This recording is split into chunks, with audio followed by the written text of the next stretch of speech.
Sumasayad yung kanyang bush coil. Sumasayad.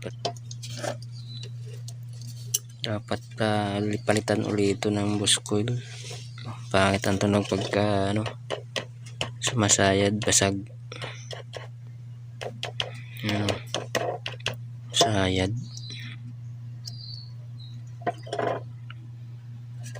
Malambot na pati yung kanyang spider, damper. Yan. Yung nasa ilalim. Yan. Pag lumambot kasi yan, sasayad talaga itong bush coil. Kaya ang palitan.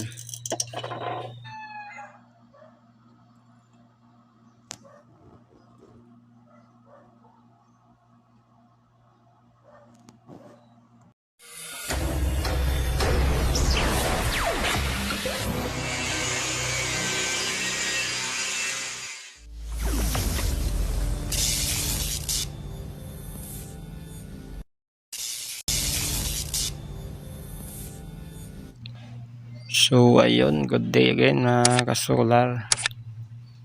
Share ko lang ulit sa inyo. Mayroon tayong gagawin na speaker. So ayan, kararating lang dito. Dalawa.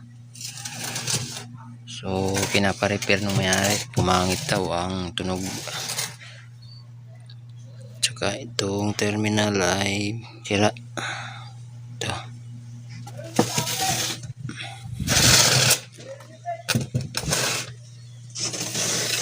So itong isa ay nakalabas na yung condenser ng tweeter. So papalitan natin ito.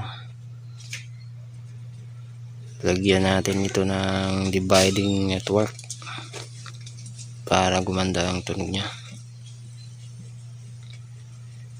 So ayan. Tapos yung apat na tweeter ay hindi na daw gumagana. So dalawa. So isa lang yung speaker sa gitna.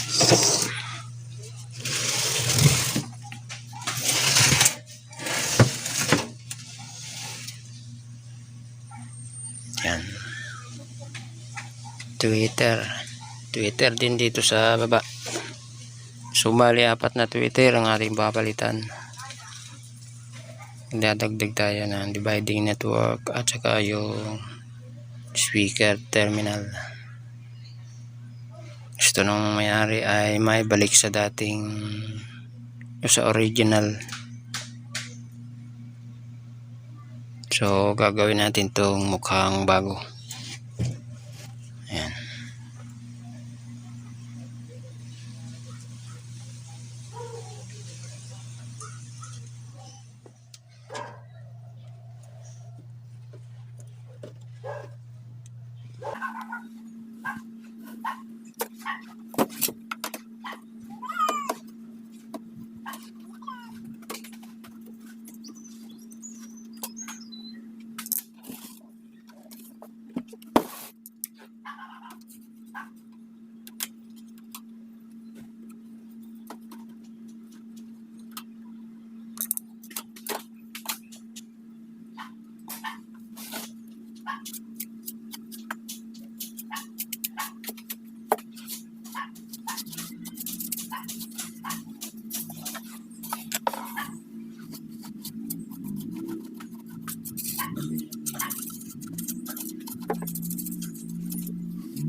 Sumasayad pala yung isang speaker nito. Ayan o. May sayad. Sumasayad yung kanyang bush coil. Ito pala ay repair na. Ayan o.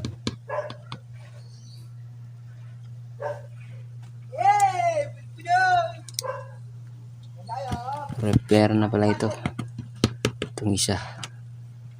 Ayan, sumasayad ang bush coil.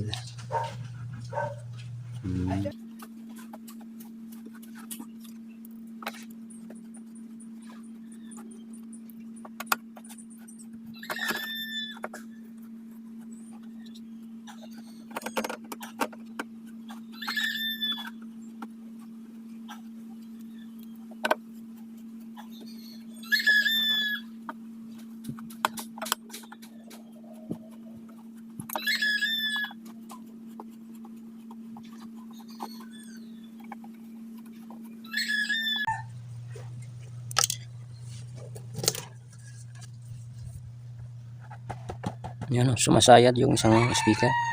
Sumasayad ang kanyang bus coil. May sayad pala ito. So may rewind pa pala ito.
pinalitan natin ng buskoil at saka yung damper. So, yan, bago lang.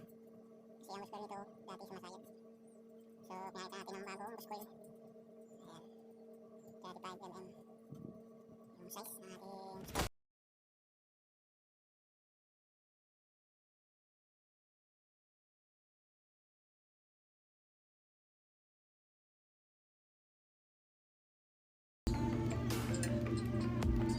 So bago na yung kanyang damper yan sa ilalim. Pag lumambot kasi yan, sumasayad na yung ating buskoil. So pangit na ang tunog.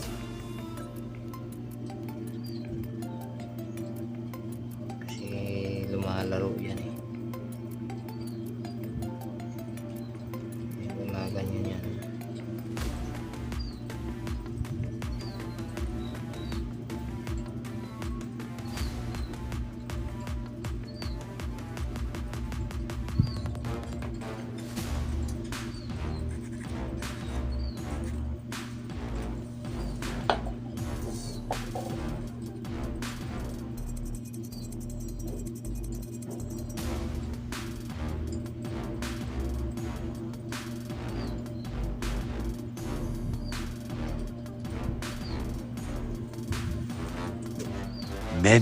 Many minutes later. So ito na yung ating speaker na ginawa, na ikabit ko na lahat. Kung anong proseso sa una, ayon din ang proseso sa pangalawa. So okay nito. Ayan.